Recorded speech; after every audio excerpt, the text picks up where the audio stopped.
đi chặt nhau là dịch lên lú dòng trời ta buộc có mày đăng đi bằng Facebook với đặc YouTube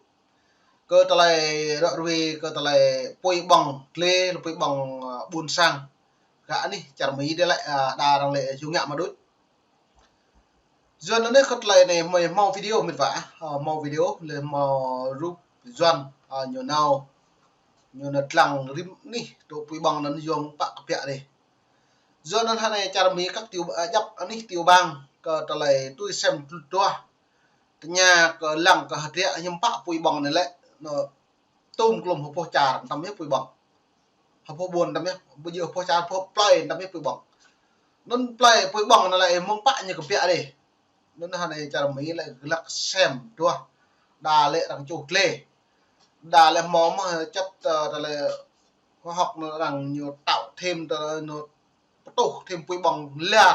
nuôi có ta loan sang từng nó này mệt vạ ta bổ đạn này đà lệ do cái chả mì á thầu prai tiếng chả còn cả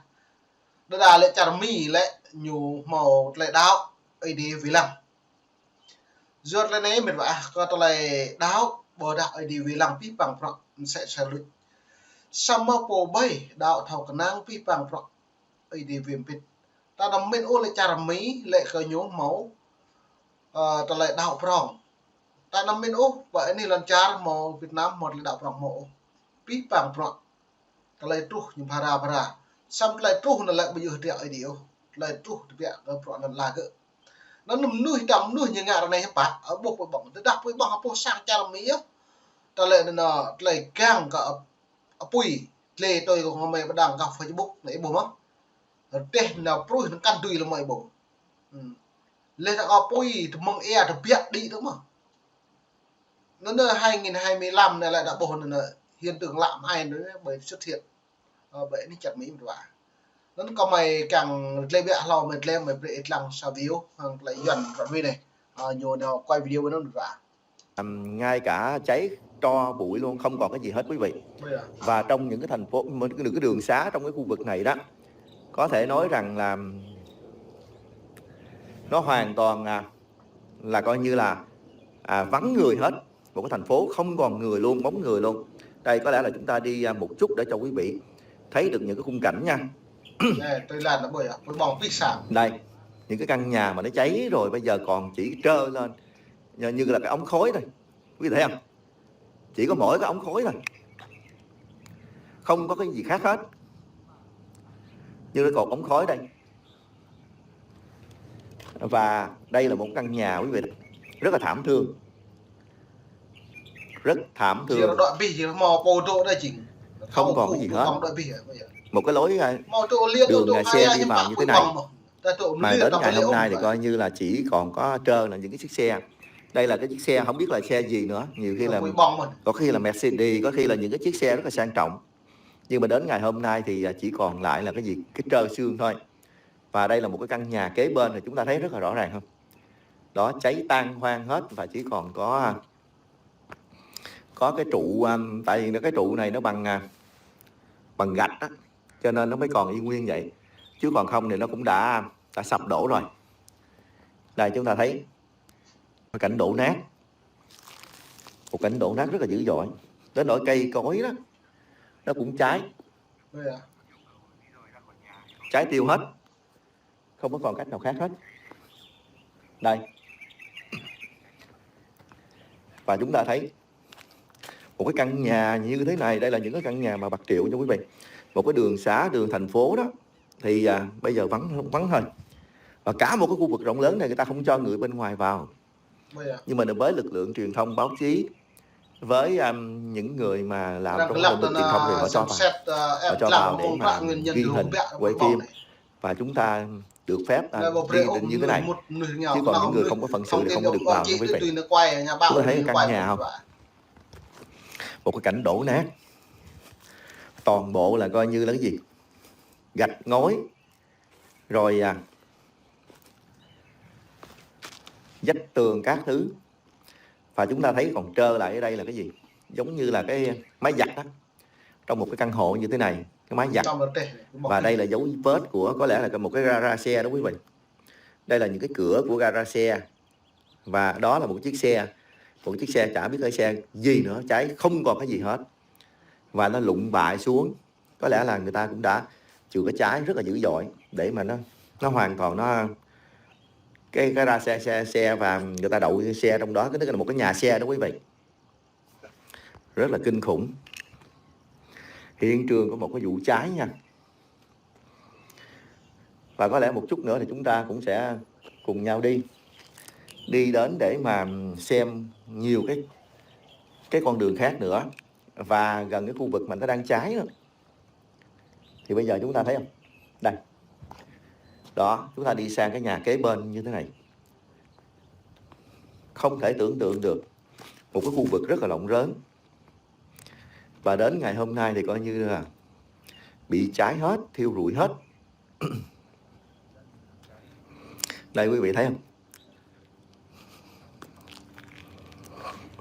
nhà cửa không còn cái gì, nó sụm xuống hoàn toàn hết. Một cái lối đi. Ok, bini bibang medwah boleh kata lai memdah bered ihlang kata lai bị truh ni charmi kata lai pui bong. Nó lai pui bong là lại lu mà bình cười nọc nặc tôi xem lăng cập nọ nên hiếm bạn piệt mông bạn piệt. Đa lệ mong mạng nuôi châu cái châu. Với đa châu lế vừa khất một màu ôm nuôi người căn lại. Tôi đã bộ này như dập hiện trường lại này là nhiều màu lợn làm lợn lú với bằng sản ấy bông mà thế giới này chả đẹp đã chả đi với bóng đã nghiến với bóng đã bột từ bột lầu tê chả mỹ lại tê cụ hóa lại lù mắt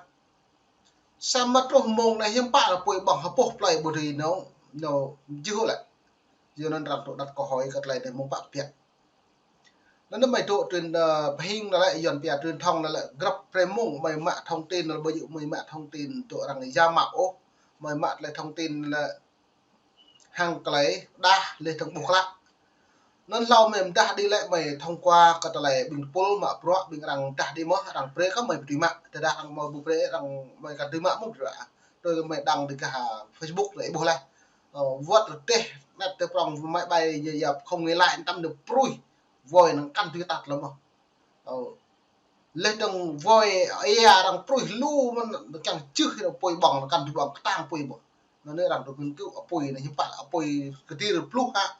bữa đây như lơ bị lợn ha bữa đây rằng châu ha nó rằng thầu xét nghiệm ta lấy lợn là bỏ poi này bữa đây bỏ poi nuôi ha bữa đây bỏ poi lợn là nhiệt biệt đi nó có thôi rằng xác minh cái lần trà là mỹ lại màu anh đi nhớ cái này pui băng màu này nhớ pui pui bỏ đây này đã bố bằng ấy bố còn mày chụp rụt bật lò để bố pui băng học bố lời nằm nhá ta bạt lời nằm lên tông vật mang vật bằng bột pi nằm như bứt đã pui như bằng đôi là đã bố lại nhiều cái năng bằng phần kéo lên kéo này đi đôi chứ nó vậy vấn này vật sợi vật bằng bột pi mà ấy bố do những bạn lại các lại đẹp giờ đó phải rằng trong nghiên cứu nên tại trong klong của mày lê rồi về này dọc tới buồn sang mệt về không buồn buồn sang hãy buộc các lại tốt hơn là như para cha mỹ lại bông mẫu các lại rung răng nhiều pia hàng lại phủi bong với lần cha Việt Nam ta lại rung răng một là bám nông bông hoa bằng là phải giữ trồng nuôi lúm ta nên cha mỹ muốn đi một năm là lúm nuôi một mà và nên ta một khoai cái cây lần cha như một heo lão đã tụ chùm lu bồn nuôi đã lại cha gì đúng không do nó nhiều giờ là lại cảnh báo pro cái cha mỹ lại vui bằng cha lê ta bà nuôi chẳng thao cả rồi lại trúc cha mỹ này nên nó 2025 này đã bộ linh làm lại trúc cha mỹ rồi ta bắt hổ một niệm nằm trong những bầy cái lại cái cây lần cha mỹ như đi phía năm 46 hả bơm nuôi cha đến cả những bầy đã bộ như nghiêm mất cái lại trúc cha đây với lần cha Việt Nam những bạn cha Việt Nam hắn này lại dập play hắn này lại dập ring dập quan dập này hắn này lại cất rằng phong đi như lại làm lọt sẽ đối chứ bộ môn sữa như vậy do mày mở cho nó nhá còn lại mày mạng video bịa lại gọi về tạm thư các bạn buồn sạp đã bổ các bạn lại để nên lại hình là chả mấy còn là quý bong một vả mày pi bằng một vả không được buồn sang này phải chuyện ta bàn là xem lăng lại mình ra group lại video bịa bên này về lăng được bịa bên này แว่นอ่านหนังสือธรรมดามองเห็นได้แต่ใกล้